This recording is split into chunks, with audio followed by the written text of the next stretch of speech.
I'm Natalia, 25, and the day I should have stood beside my sister in lavender silk. I watched a viral clip of her groom slapping her across the face while the band was still playing At Last. I wasn't invited to the wedding. I wasn't supposed to be anywhere near it. But when the video hit 1 million views before midnight and the comments turned into a storm, my phone lit up with the same people who told me to stay out of it. The truth? I never planned to ruin my sister's wedding. I planned to save her. And I planned to make sure he could never hurt her, or anyone, again. I can still picture the invitation that never came. Glossy ivory, embossed gold initials, and a wax seal my mother said was very tasteful. I knew exactly what it would have looked like because I designed the save the dates for my sister years ago as a joke. Back when we were girls dreaming of futures we didn't yet understand. But when Emily got engaged to Oliver Weston, a man with a jawline like a movie poster and eyes that never quite settled on you, the only thing I received was silence. "Don't make this a thing," Mom said over the phone. "Weddings are complicated. Emily needs calm. I'm calm," I said. "I just assumed I'd be there." "You know how you can be, Nat," she added, like she was giving me a gift. "You ask questions." Funny how asking questions became the family's favorite sin. I was 25, finishing freelance work from my apartment, when Emily called me 6 months before the wedding to catch up. Catching up meant Oliver sitting beside her. I could hear his breath near the speaker, feel his presence like a shadow. They spoke in tandem, her mouth, his words. The first time he referred to me as spirited, I flinched. The second time, I went quiet. The third time I asked, "Is that code for something you don't like?" He laughed. Emily didn't. The next week, Emily forgot our brunch. Then she lost her phone for 3 days. By the time I learned she'd chosen bridesmaids, the dresses had been fitted and my name had never come up. "Small wedding," Emily texted. No drama. I swallowed the hurt like a dry pill. My best friend, Grace, staged a couch intervention with kombucha and a box of tissues. "This isn't about you," she said. "It's about him. He's cutting her off from her people." Classic isolation. Grace worked at a women's shelter 3 nights a week. She'd seen things. She said control doesn't always look like bruises. Sometimes it looks like passwords and slow erasures. Who you follow, who you see, what you say, where you go. I hated the word. It felt like reaching for a fire alarm when you can only smell smoke. But the more I paid attention, the more the smoke burned. At a family dinner, my last one before the engagement party I wasn't invited to, Oliver corrected Emily's story about how we used to sneak out and stargaze at the pier. "You were 15, he said, turning to my parents, smiling. "Irresponsible, right?"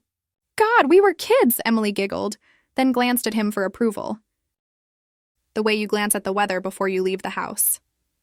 After dessert, I watched him place his hand on the small of her back like he was steering a boat. It was gentle. It was possessive. It made my teeth ache. 2 months later, the group chat that once held photos of dresses and cakes became a cold archive. No pings, no updates, no address. When I finally asked Emily directly, she replied, "Oliver thinks you're too negative. We need good energy." That night I stared at my ceiling and remembered the summer she fell into a river when we were 9 and 11, the current dragging her under. I threw myself in after her without thinking. That's what sisters do. We jump. We drag each other to shore, coughing and furious and alive. So I started to ask different questions. If asking questions had become my sin, I might as well be thorough. First, I looked up Oliver's name. Just curiosity, just to scratch the itch. His LinkedIn was a gleaming list of tech firms and conference photos where he posed like a prince beside glossy banners. But a quiet forum thread mentioned he'd left Freytech abruptly after a sensitive internal matter. No details, no dates. The kind of smoke that disappears when you reach for it. Then there was a woman on Instagram, Sophie Caldwell, tagged at the same rooftop bar Oliver liked, the one with the kelp martinis. In one photo, Sophie's hand brushed a watch I recognized on Oliver's wrist. I wouldn't have noticed it if I hadn't seen the same watch on him a dozen times. In the caption she wrote, "Mistaken choices make beautiful lessons." Liked by Oliver Weston months before he met Emily, and then unliked. The internet still remembers what we try to forget. I scrolled until my eyes blurred. There was another thing, a small GoFundMe from 3 years ago in Sophie's name, raising money to move apartments. The reason, urgent safety. No names, no story. Just urgency. What are you doing up? Grace asked me, padding from my bedroom to the couch at 2 a.m. Looking for oxygen, I said, and showed her the watch, the unliked heart, the fundraiser. Grace's face didn't change. You should talk to her. I'm not invited to the wedding, I said. I'm not invited to my sister's life. That's exactly why you call. It took me 3 days to message Sophie.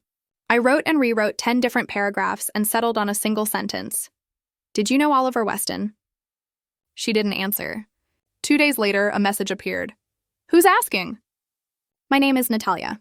He's marrying my sister. The typing bubble appeared, vanished, appeared again. Finally, call me. Her voice was steady in the way hot glass is steady, malleable in the center, sharp at the edges.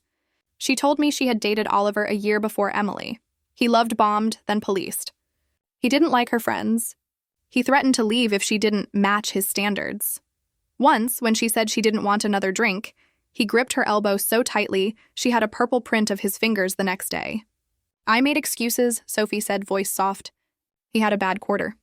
He was stressed. The last time they fought, in a stairwell, he lost his temper and struck her across the mouth. She moved apartments 3 weeks later. She never reported him. She did, however, keep the text messages he sent in the aftermath. You made me do that. Don't push me. You know how you can be. I closed my eyes. That last line felt like a line my mother had used on me. Except in our family, it was a sigh, not a threat. I can send you screenshots, Sophie said. But what are you going to do with them? He's slippery. He'll cry. He'll call you dramatic. He'll say you're jealous. I don't know yet, I said. But I'm not letting my sister walk into a lifetime of this.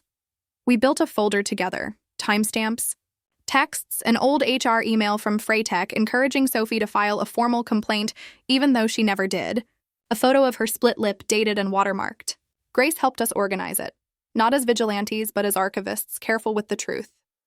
We didn't embellish. We didn't guess. We let Oliver's own words incriminate him. 3 weeks before the wedding, I requested coffee with Emily.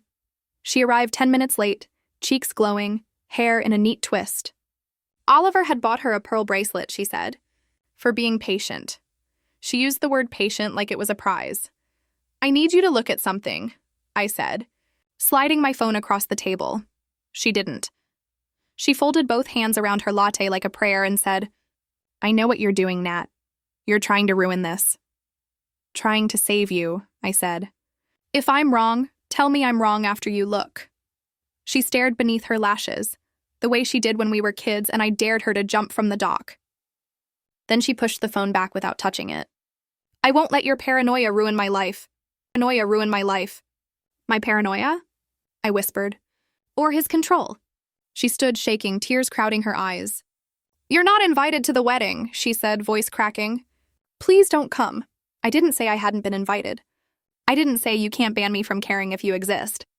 I watched her walk away, my heart pounding at the base of my throat like it was trying to run after her.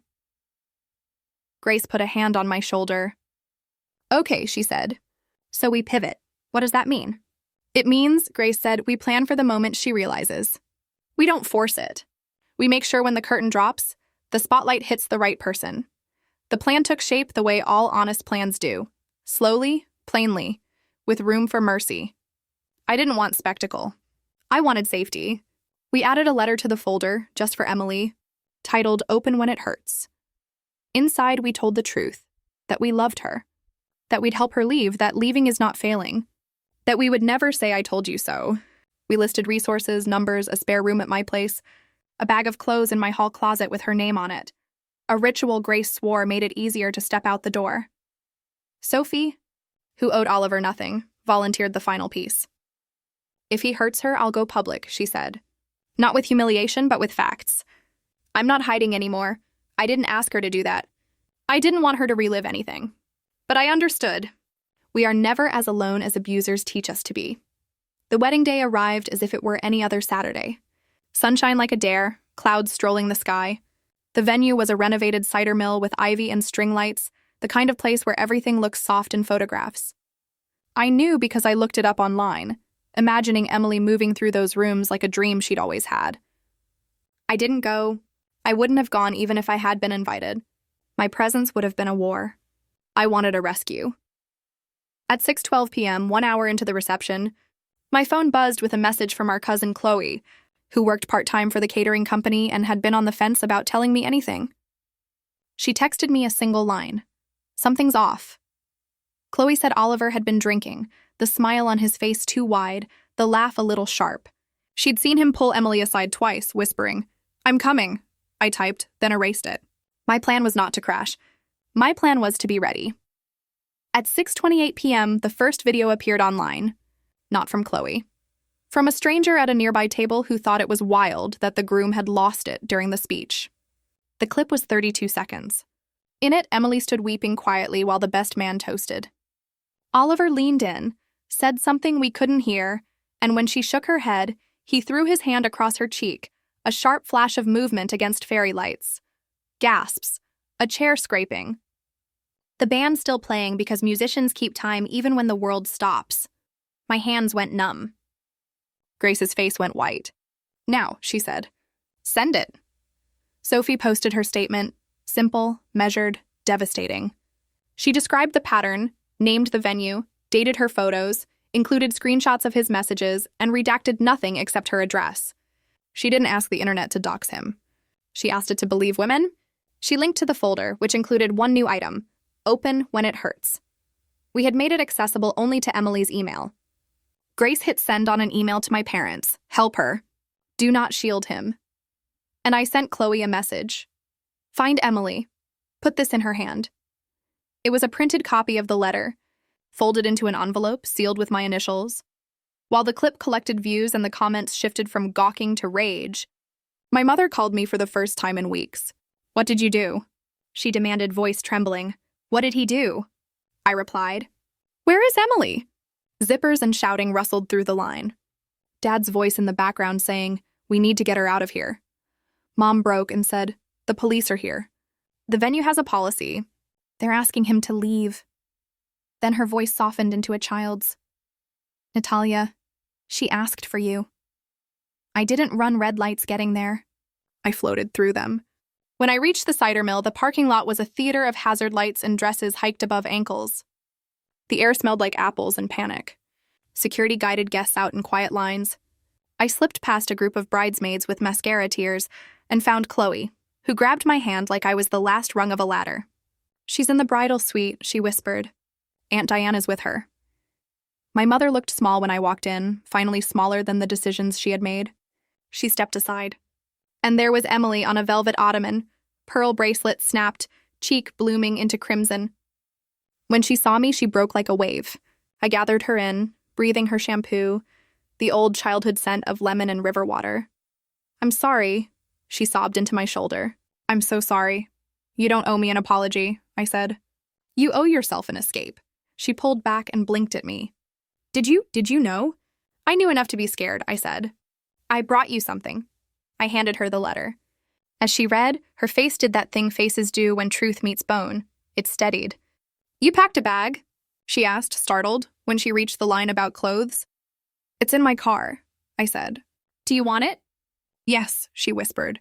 "I don't want to go home with Mom and Dad. If it's okay, I want to go with you." "Always," I said.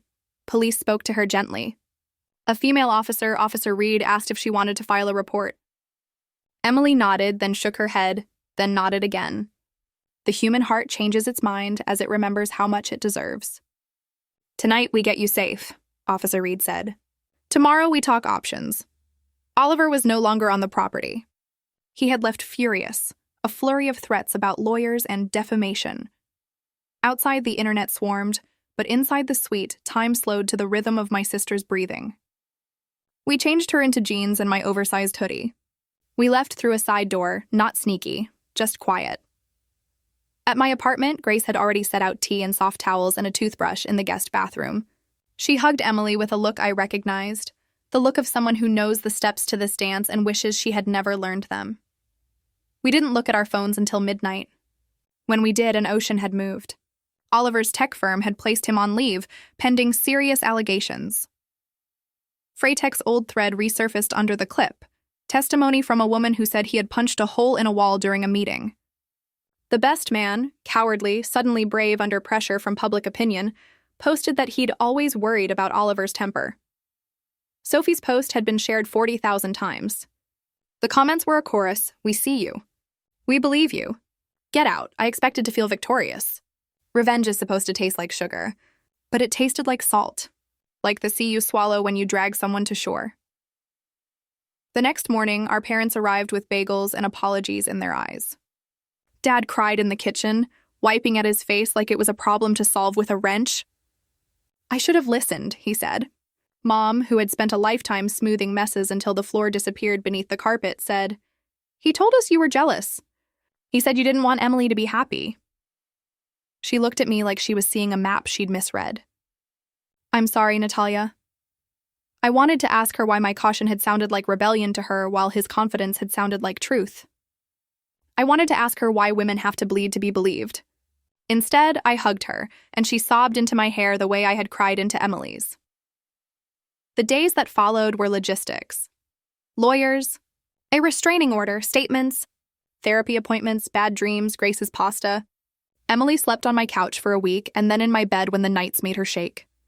She watched the video once in full, then never again. She decided she would file a report. She wrote to Sophie, thanking her for bravery she hadn't known she needed. Sophie wrote back, "You saved me too. Oliver tried to call from unknown numbers. He sent flowers to my building and emails titled Misunderstanding and Let's Talk. He went on social media live once, red-eyed and pious, explaining he had made a mistake because emotions were high. His PR firm released a statement about healing. The internet, for once, did not forget the woman at the center of the story. Every time he spoke, someone replied with the clip, with Sophie's screenshots, with the police case number. Facts have a way of holding the door closed.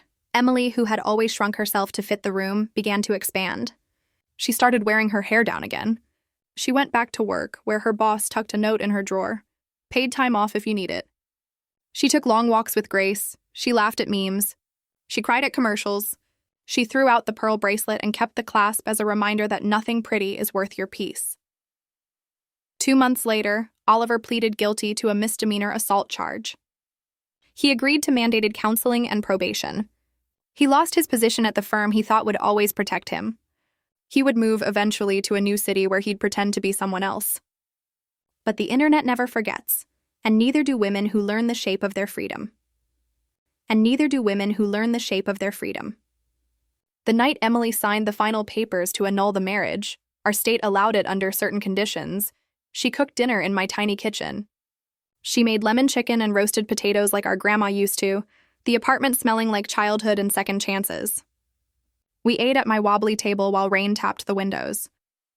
"I keep replaying the day you asked me to look at your phone," she said, voice full of the kind of remorse that doesn't poison you. "It purifies you, and I keep hearing myself refusing. I thought I was protecting my life, but I was protecting his control. You were surviving," I said. "That's not a crime." She reached across the table, took my hand, and squeezed. "Thank you for packing a bag with my name on it," she whispered. "Anytime," I said. "Always." We didn't talk about revenge that night. Not out loud. But I understood that what we'd done, what Sophie had done, what Grace had illustrated with her gentle blueprints, was a kind of revenge I could live with. Not spectacle, not humiliation for sport, accountability, safety, memory. The kind of revenge that says, you cannot remake reality to suit your violence. The kind that builds a door and writes a woman's name on it and leaves it open. A week later, Emily asked if she could post her own story, not the video, not the slap, not the drama, just a photo of her walking across a park at golden hour, her caption simple, "I'm okay. If you're not, there's help." She linked the shelter where Grace volunteered. She included a note, "To the sister who kept asking questions. Thank you. Our family is messier now. More honest, too. Mom is in a support group for parents who miss the signs. I went with her once and watched her absorb women's stories like they were maps of where not to drive in a storm. Dad learned how to sit with discomfort without grabbing a tool to fix it. He texts me pictures of our dog from childhood with captions like, 'She'd be proud you kept the pack together.'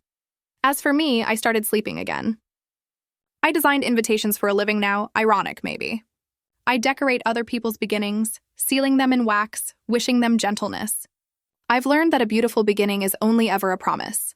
It's the daily work, the respect, the listening. That keeps the promise honest. Emily and I celebrated our new tradition on what would have been her 6-month anniversary. We went to the pier at night and lay on our backs, staring up at the sky. The stars didn't look like they used to when we were kids. They looked closer. "What would you have done if the video never went viral?" she asked. "I don't know," I said truthfully. "Maybe nothing. Maybe something smaller. Maybe I would have waited longer than I should have. But I would have kept the bag packed. I would have kept the door open. I would have kept asking questions," she laughed softly. "You really are impossible." "You know. Spirited," I corrected, and we both grinned. Because sometimes the words used to hurt you can become the words that make you strong. I still get messages from strangers who think I ruined a man's life. I don't respond. I don't owe them the mathematics of survival. If they force me, I say, he ruined his own life the second he mistook love for possession. Revenge wasn't the video, or the posts, or the loss of his job. Revenge was Emily's laugh returning to her mouth. Revenge was Sophie sleeping through the night. Revenge was my mother learning that calm doesn't mean silence. Revenge was the truth breathing in daylight and refusing to go back to the basement. And if you ask me how it felt, watching that clip for the first time, the slap catching her jaw while the fairy lights glowed, it felt like drowning again, the river swallowing the sky. But then it felt like being 9 years old and remembering how to swim, how to kick, how to pull my sister to the surface. I wasn't invited to the wedding. I was invited to the aftermath. It turns out that's where the real vows live anyway. Promises we make after the music stops, after the guests go home, when it's just you and the truth and the people who won't let you sink. If this story hit home, or if you believe the truth should always outlast the lies, subscribe and share this video. Your support helps more people find courage, clarity, and community. And if you or someone you love needs help, check the resources in the description. You're not alone. You're not alone.